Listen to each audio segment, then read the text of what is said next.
I'm going to reiterate it. I'm going to say Kenny Clark because I did shout him out last week about the whole something's wrong, and he definitely. I don't believe he's 100%, but he made an impact tonight. He had, and you can see people like a blind man can see the difference in how much the Smiths and everything was getting and how much closer, even though they didn't have more sacks. They were so close. Kyle Allen made some, let's give Kyle some credit here, too. He made some amazing, elusive moves in the grasp to either elude it completely or get rid of the ball so he didn't have a sack.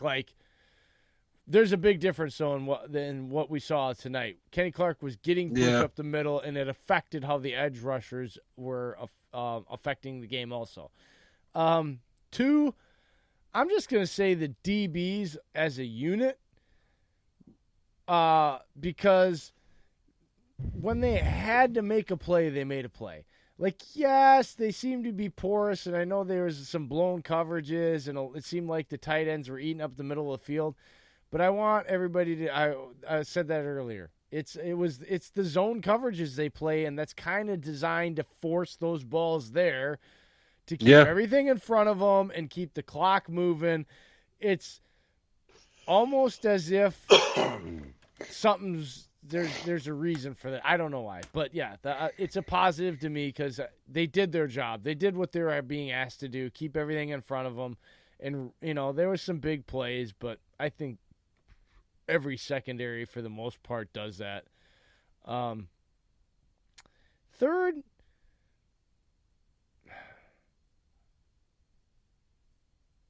You know what? I'm gonna say the defensive coaching staff, because they stayed calm and they stayed true to what they wanted to do in this game, regardless of what was going on out on the field. Pettin didn't panic when they were behind and they were giving up big plays and freak out. Nope. They just kind of stayed steady, corrected what they could correct, and moved on. So I thought the coaching staff tonight did a good job of keeping the defensive unit calm, even when things weren't going as well as they were probably planning. So that's mine. All right. We're going to take a break, and then we were going to come back, and looks like we're going to have some negatives. Negatives. Yes, we're going to do our negatives, and then we'll do players of the game. All right, so. Sounds good to me. This one is going to be a little long break because, you know what? We got to go to the bathroom and stuff because it's been almost an hour and a half. We'll be back. And if you haven't had enough of our banter tonight, you want to visit NFL Addictions on Facebook.com for all of your NFL banter and debate. It's not a trash talk site, so keep it clean and keep it cordial. That's NFL Addictions on Facebook.com. And if you still have an itch to scratch when you're done with that, you want to visit Raz Addictions on Facebook.com to play their version of the raffle for all kinds of chances at cool prizes. You can even win some cash. Buy a $10 raffle ticket with a chance at $100. That's a chance to win 10 times your money. It don't get any better than that. That's Raz Addictions on Facebook.com for all kinds of cool prizes. Tell them what you've won, Dave. I won everything from NFL tailgating barbecue sets. I've got old school helmets. I've got new style helmets. I've got memorabilia rings. I've got signed banners. I've got signed footballs. I've got everything that Raz Addiction offers, folks. They also have more that I haven't won, which is surprising, but they're cheap, affordable, and they're certified stuffs that you can win. So go ahead and check it out. That's Raz Addictions on Facebook.com. Go there, play, and win. And now it's time for shout-outs. We have at Packers 365 with Ryan Molstad, host of the First and Goal 365 post-game show, covers all things Packers with passion and great insight. Then we have Miss at Julie Noted _ PFG NFL writer and co-founder with at Backs Football Guru of at PFG Vibe and PFG Vibecast. Julie is also a cult writer for at Our Turf Football, a women's group of sports writers with having great pieces and is a great sports follow. Also, we have packtothefuture.com, where it features us on their podcast sections, where you can get all the things you didn't even know, where you can check out Packers news and check out tickets to the games and even Packer event updates. At Parker Mobile is a Packers writer and contributor for Die Hard Packer Fan, a great young writer with a different view of the game and brings a ton of energy and passion to his work. Then you've got at MontyJP231, the founder and host of the Full Monty Football Show every Sunday live at 11 a.m. Eastern, featured by Nuts and Bolts Sports on blogtalkradio.com. He works hard on Sundays so you don't have to. And follow the rest of the crew too at Greg Cowboys, at Lion Cuban, and at the other George Lopez. Again, that's at MontyJP231 on the Twitter. We're going to round this out with the NFC North Round Table fellas. Starting off with at Mike Zimmer's Ears. JB is co-host of the Heart and Skull podcast. Then we have at the Fifth Top. Julius Porter is a Detroit native Lions writer for at Detroit Sports Nation, and Uncle Mike 21. Austin Fugelstad is the co-host of at Hollis Hall Brawl, covering all the things you need to know about the Bears, Vikings, Lions, and Packers from these fellas. Also, special shout out to Julius Porter. He's going over to Afghanistan, folks. He's going over to be a contractor to help set up for the soldiers. Go ahead and keep him in your prayers. We're going to miss you, buddy. We'll be holding a spot for you when you get back. We'll miss you and love you. Much love, Julius. Stay safe, buddy. And as always, you can follow us on the Twitter at First and Goal Pod, myself at UPJ33, Dave is at Steak and Cheese, the fantasy wonder himself, Dylan at DylanBusby1. Email us at firstandgoalpodcast@yahoo.com with all your football and Packer questions. Give us your comments, and you just might end up making the show live. Again, that's firstandgoalpodcast@yahoo.com. And we are back. Time for negatives for the defense. Yes, as much as we are 8-2, folks, we have to take a look at the problems. Well, should I start again?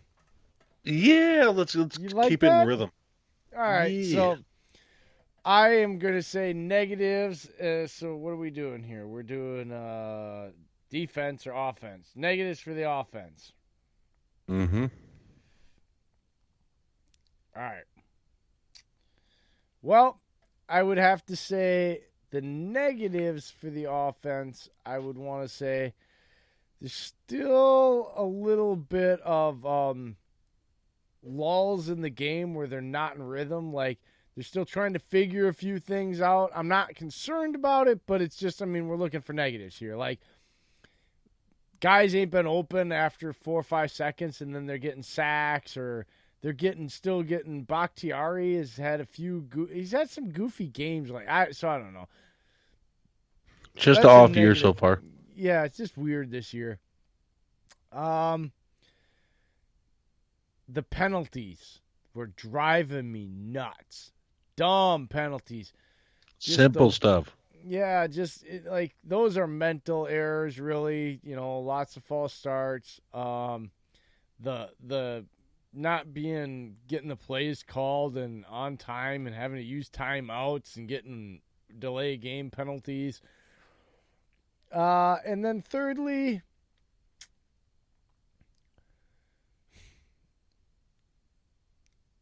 the red zone production of just having too many quirky plays at inside the 5-yard line.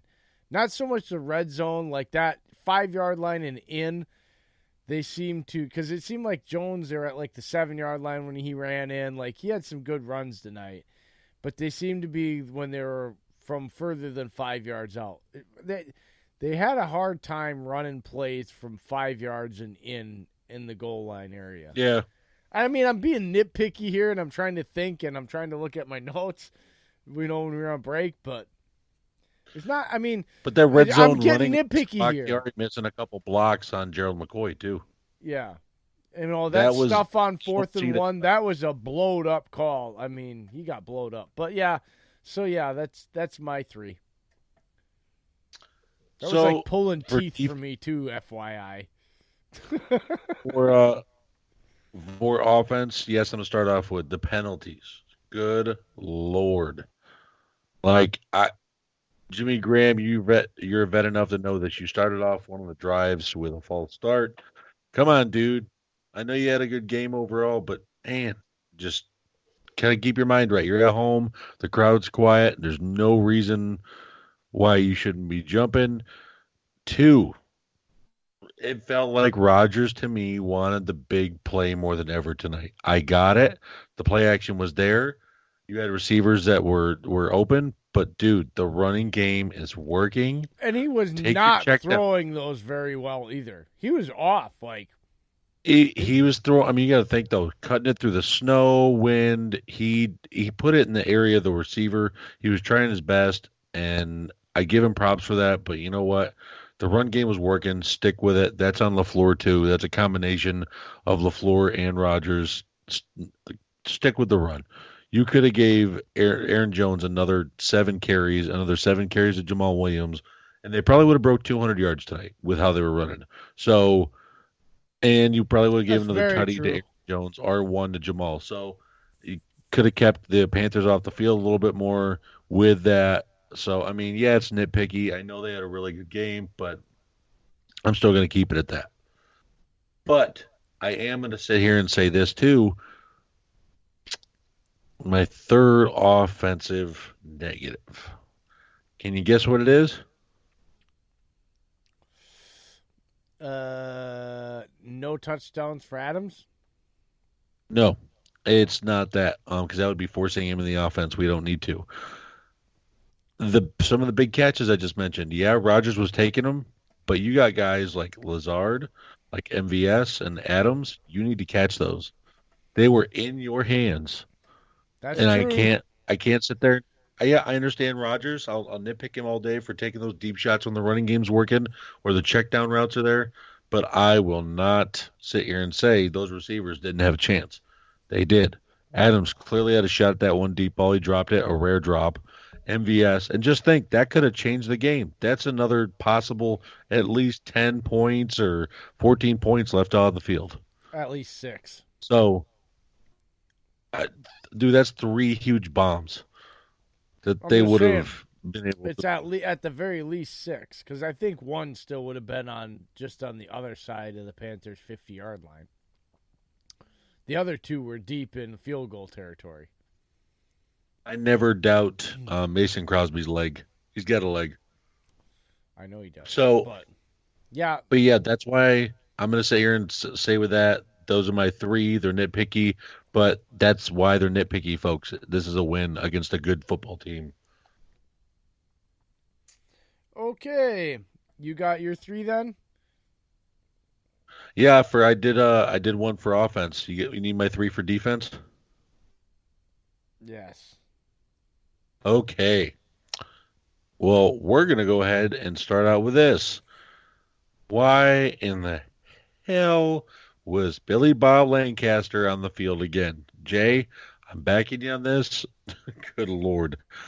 The reason why Christian McCaffrey was getting through those inside runs between the tackle and the guard because Lancaster was on the field.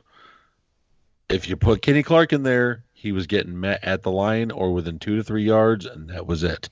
I'm at the point now where Lancaster, I think they can put anybody else in there besides him and get better production. I would rather put Lowry or His head is so fat, his helmet is too small. Like I would rather put Lowry or Montravius Adams. Montravius Adams had the fumble recovery. Shout out to him for that, being aware of the ball and hopping on that thing and getting our offense another 7 points. But God dang, like that really bothered me. And also too, I have a negative for the flags as well. The flags on defense, offsides by Zadarius Smith on the last drive, neutral zone infraction, which I am going to say this. The Preston rest Smith. just yeah, I'm sorry, Preston Smith and Zadarius Smith both had penalties, but I'm going to say this. Bruce Irvin did have a neutral zone infraction and jumped off sides, and it was never called earlier. Do you remember which it was? It was about